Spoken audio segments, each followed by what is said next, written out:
Yo, Winners, Wibu Happiness, gimana nih kabar kalian? Ya, balik lagi sama gua, Wibu yang bangga jadi Wibu ini yang ya kayak biasa lah ya. Gue mau bawain cerita dari Nageki Nobore lagi ya kan. Dan ya kali ini sudah memasuki volume 8 dari web novelnya. Kalau di light novel sih ini ya udah volume 9. Beda satu volume. Dan ya sesuai requestan tuh pada lah ya yang minta gue buat ngebahas, Bang Nageki lagi dong bang, Nageki lagi dong bang, Nageki lagi. Jadi iya udahlah ya, kita bahas Nageki Nobore. Tapi ya sebelum ke ceritanya, gue mau ngingetin buat lo yang belum nonton video rangkuman WN Nageki Nobore sebelumnya, ya lo bisa lah cek ke playlist, karena di situ ada playlist dari rangkuman novel Nageki Nobore. Atau ya lo bisa langsung cek deskripsi aja lah ya, di situ ada link dari playlist rangkuman novel Nageki Nobore. Ya lo bisa nonton video sebelumnya dulu lah, biar lo nggak pusing aja kalau langsung nonton video yang ini. Dan perlu gue ingatkan, yang gue bahas itu WN-nya, oke? Web novelnya, bukan light novelnya. Jadi kalau misalnya ada perbedaan dari apa yang lu tahu, coba lu cross check dulu nih. Yang lu baca itu web novelnya atau light novelnya. Nah, cerita kali ini dibuka sama Tino tuh kan, yang kebangun kaget dari tidurnya gara-gara ya kejadian di dalam mimik itu sampai ke bawah mimpi itu kan, yang ya karena saking traumanya Tino gitu loh. Tapi ya walaupun masih trauma, masih capek secara mental ya kan, Tino tetap maksain lah buat ke gedung Clan First Step untuk ya menemui Cry. Dan ya nggak langsung jalan juga sih, ada mandi, sarapan dan lain-lain lah ya. Intinya Tino benar-benar ya beraktivitas pagi, dan habis itu ya OTW lah tuh ke gedung Clan First Step.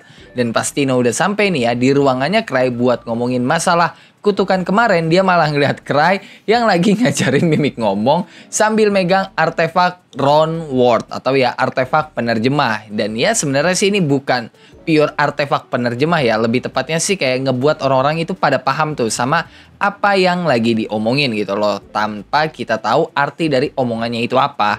Dan simpelnya ya itu artefak ya yang kita butuhin lah biar kita bisa paham ya sama kode-kode ciwi-ciwi di sana ya.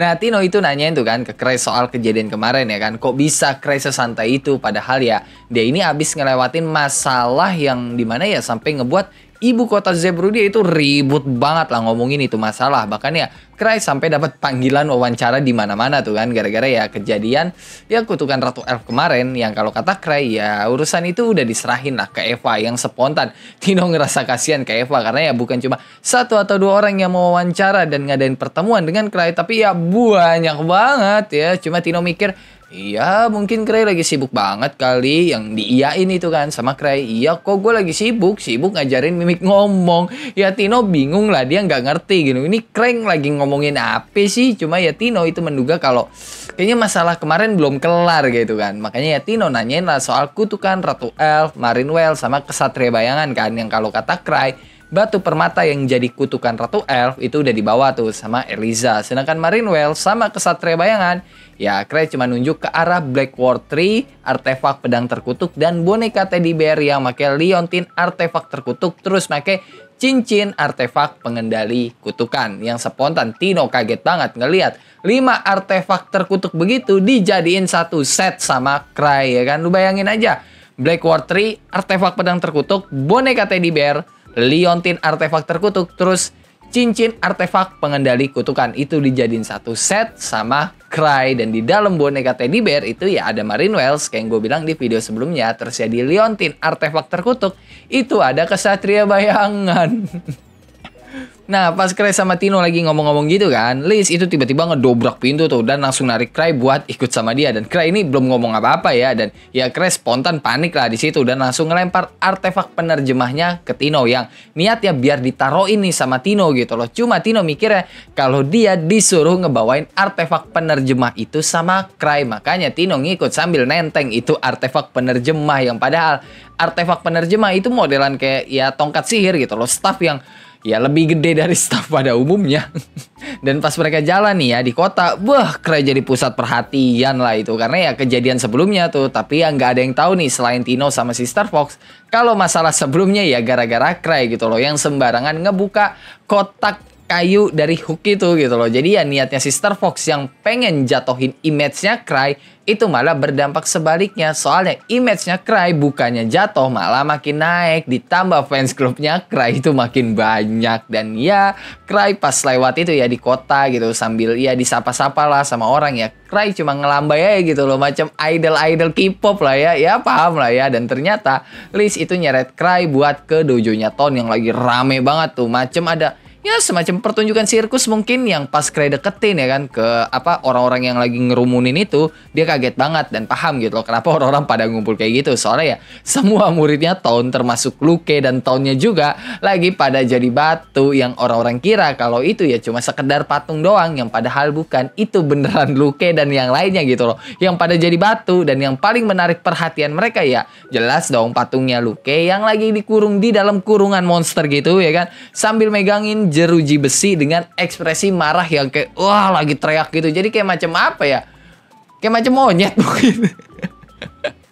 Nah, Cry mikir kan alasan dia nggak dapat info soal kejadian Luke, Ton dan ya murid-muridnya Ton yang pada jadi batu pasti ya gara-gara kekaisaran ini lagi sibuk nih ngurusin persiapan buat Saman Elf. Jadi ya mereka nggak tahu lah soal kejadian ini. Dan ditambah ya kan semua saksi mata yang benar-benar tahu kejadian asli di dojonya Ton ya udah pada jadi batu termasuk Luke. Tapi ya Liz ini nggak tahu nih Luke masih hidup atau enggak gitu loh. Makanya ya dia nanya lah ke Cry yang kalau kata Cry masih hidup kok semuanya. Dan ya Cry nyuruh Liz tuh buat manggil Ansem. Walaupun ya Cry agak ragu juga Ansem bisa nggak nih ya bersihin debuff dari kutukan Ratu Elf.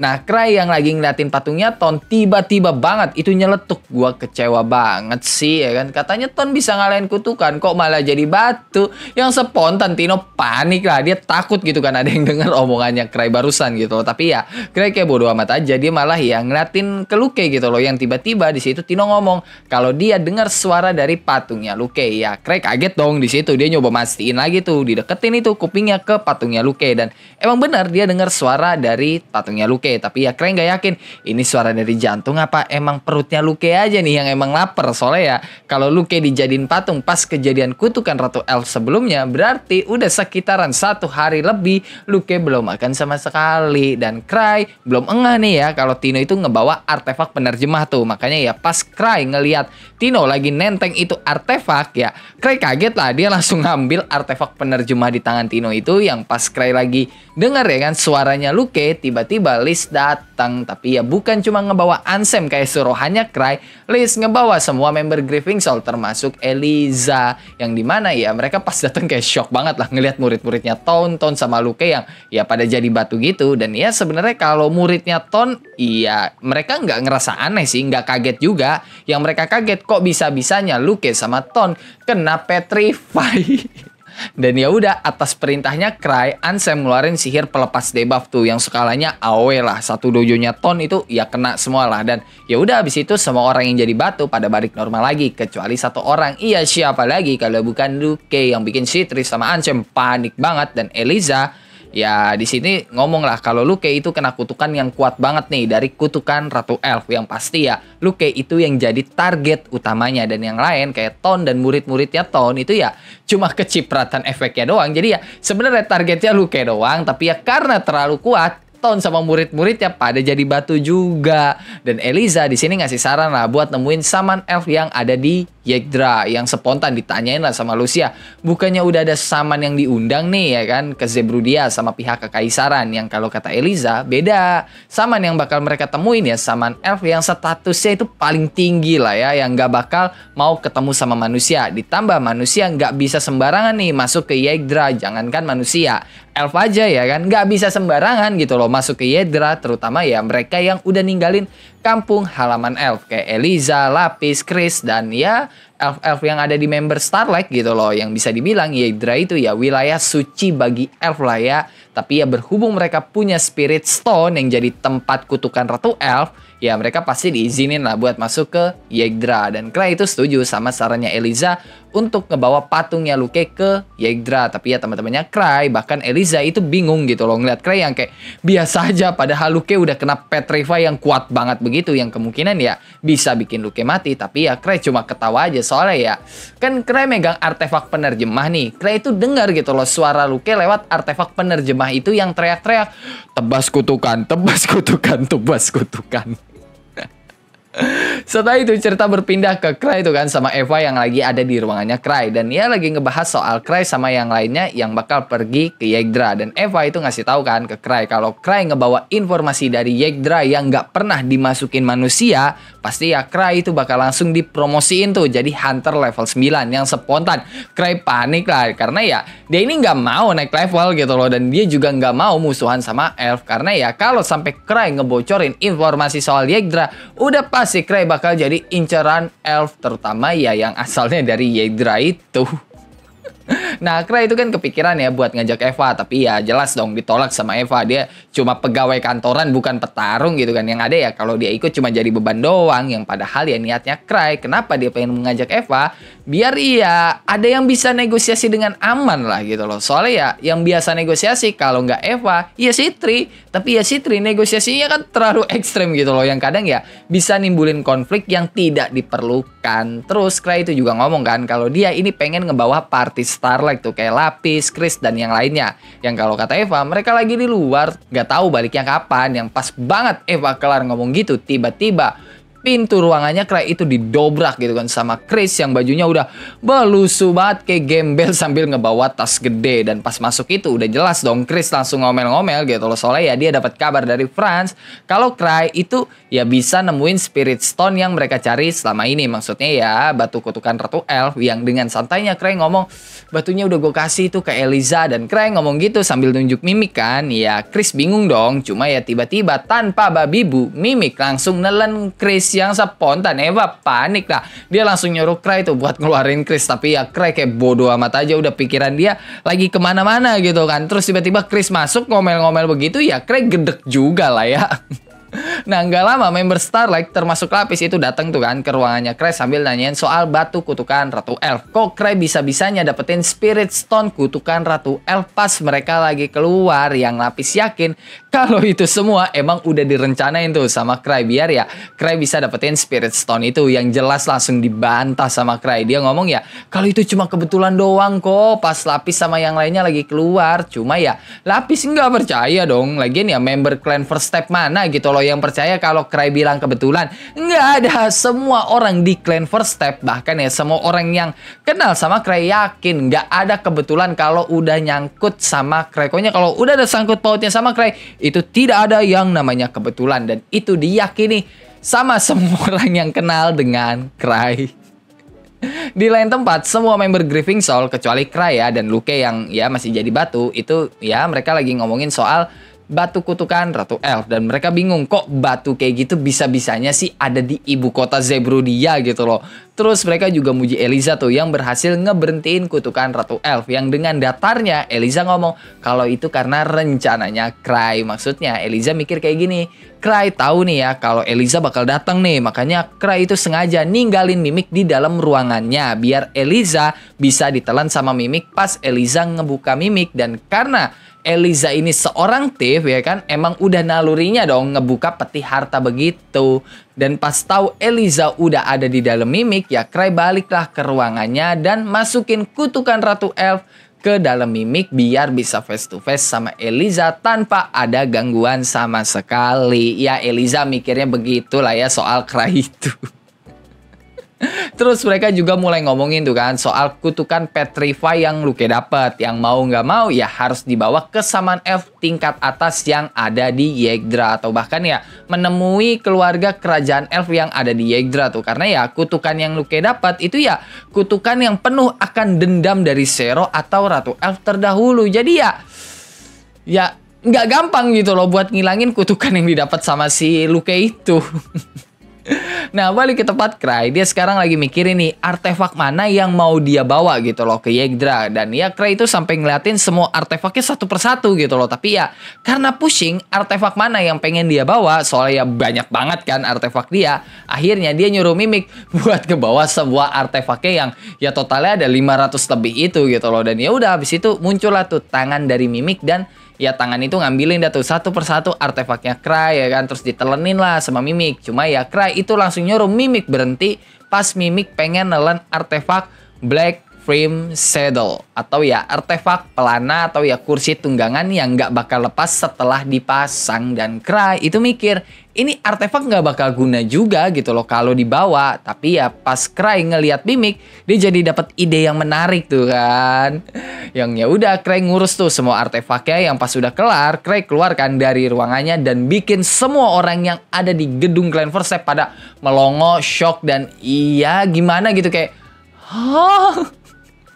Karena ya mereka itu ngeliat Cry lagi pakai artefak baju santainya ya kan. Terus sambil nunggangin Mimic. Ya lu nggak salah dengar, Cry nunggangin itu peti harta gitu loh, yang udah dia kasih artefak pelana tadi tuh, artefak ya tunggangan kuda gitu loh. Dan berhubung si siapa Mimic ini punya kaki, makanya ya Cry bisa jadiin Mimic tunggangan macam kuda begitu. Dan Cry itu pede banget gitu loh sama idenya, dan wah dia kayak bangga banget gitu loh keluar dari ruangannya sambil ya nunggangin Mimic, karena ya dia ini bisa ngekombo artefak baju santai yang ngebuat dia tetap ngerasa nyaman sekalipun ya ada guncangan gitu loh, yang dikombo sama artefak pelana yang ngebuat Cry ya tetap seimbang dan gak bakal jatuh dari atas Mimic sekalipun ada gempa. Walaupun ya Cry rada risih sih pas jalan itu, gimana ya, Mimic ada suara klencang lincing lancang lincing gitu loh ya, suara besi beradu ya, lo tau lah ya. Tapi ya Cry nggak peduli juga, soalnya ya Mimic aja udah punya banyak manfaat tuh, kayak ya dia bisa sembunyi di dalam Mimic kalau ada bahaya. Terus ya Mimic juga bisa ngebawa banyak barang tanpa ya perlu repot-repot lagi, soalnya ya Mimic kan bisa jalan sendiri gitu, jadi ya nggak perlu dibawa juga Mimic. Dan Luke itu kan gimana ya, kondisinya lagi jadi batu tuh ya, kalau takut kenapa-napa ya kan bisa nih mereka masukin ke dalam Mimic juga. Dan Tino di sini sebenarnya udah nyoba tuh kan buat nyari-nyari alasan biar Cry ini nggak malu-maluin gitu loh, karena jujur aja di sini Cry kayak malu-maluin banget. Tapi ya Cry itu kayak bodoh amat aja, dia nggak peduli, malahan ya dia ini kayak pede banget terus ngomong apanya yang malu-maluin, orang keren gini kok, mana ada malu-maluinnya, kapan lagi kan punya tunggangan yang nyaman dan nggak bikin lu jatuh gitu loh. Wah ini sungguh tunggangan yang sangat-sangat nikmat ya, kata Cry begitu. Dan oke lah, cukup sampai di sini untuk cerita kali ini. Gimana Cok menurut lo soal cerita kali ini? Bagus atau tidak? Coba tulis tanggapan lo di kolom komentar. Dan ya mohon maaf kalau misalnya apa ya, bisa gue bilang nih kayak rada datar sebenarnya sih gue ini ya. Karena ya jujur gue rada ngantuk bawainnya ya. Semoga aja, sebenarnya sih gue dibilang rada datar, agak ekspresif juga sebenarnya, ada beberapa ekspresif gitu kan di dalam video. Cuma gue kayak ngerasa datar aja soalnya bawaan gue ngantuk anjir. Nih gue record malam-malam cowok udah jam tidur. Cuma ya mau nggak mau emang harus record jam segini sih, biar ya nggak ada suara masuk lah ya. Dan seperti biasa sebelum akhiri video ini, gue mau bacain beberapa orang yang telah donate di Saweria gue. Yang pertama ada dari Bantalnya Rias. Bang, lu nggak ada niatan buat bikin rangkuman LN High School DxD kah? Pengen dengar lu bawain cerita DxD lalu teriak opai biu.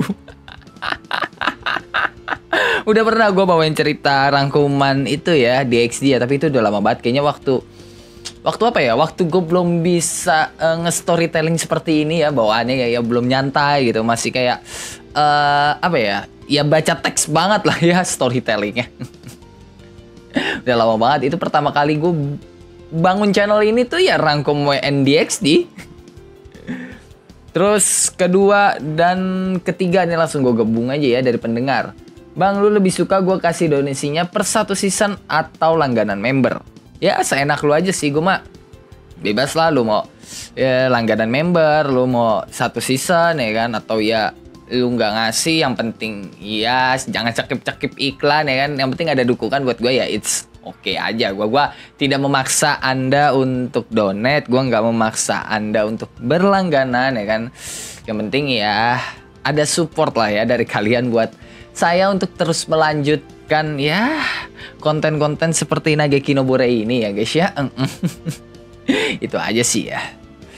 Dan itu aja buat beberapa orang yang telah donate di Saweria gue. Sekarang gue mau bacain beberapa orang yang telah komen di video-video sebelumnya. Yang pertama ada dari Chris Wahyu. Bang, gak coba bikin SKSD Liam bang? Aduh, bikin SKSD Liam ya. Nantilah ya, aduh gue kayak gak ada niatan buat bikin SKSD Liam. Karena gimana ya, kekuatannya Liam ya kayak dijadiin short aja udah cukup gitu loh, nggak perlu video panjang. Beda sama Cry, contohnya Cry kan masih punya banyak artefak, masih punya ini dan itu gitu loh. Beda nih sama Liam yang secara kekuatan fisik iya bisa dijelaskan dengan simple, dan power Liam itu kan lebih terfokus di robotnya ya, dan itu bisa dijelasin di dalam satu short gitu loh, nggak nyampe 8 menit gitu. Nggak nyampe video panjang, jadi kayak ya ntar lah ya, cobain dulu lah ya. Terus kedua ada dari Roni Saputra, kutukan Ratu F kena mental. Ya kena mental banyak banget, dia kena mental ya. Pertama ya gara-gara Luke tuh yang ditebas sama Luke, bisa-bisanya Luke pakai pedang kayu ditebas. Sampai ya Ratu F gedekan terus nge-petrify si Luke, dan ya setelah itu kena mental lagi gara-gara Eliza ngomong kalau si siapa? Cry ini pasangannya ya, kena mental di situ si kutukan Ratu F atau ya si Zero itu ya. Terus ketiga ada dari Pransky, Bang sebenarnya job si Ark itu swordsman kah? Karena kan dia bisa pakai sihir juga. No, jobnya si Ark itu bukan swordsman. Emang dia bisa pakai sihir, tapi kekuatan sihirnya dia melampaui apa yang seharusnya dimiliki oleh seorang swordsman. Dia bisa menggunakan sihir secara terpisah, beda sama swordsman lain.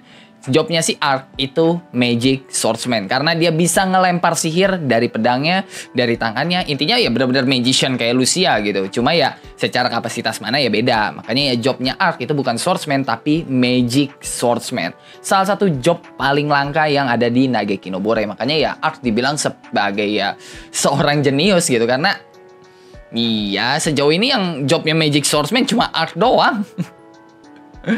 Terus terakhir ada dari Sandi Tanjung. Kayaknya semua Shadow Garden itu salah paham sama cheat. Kayaknya semua Shadow Garden itu salah paham sama cheat.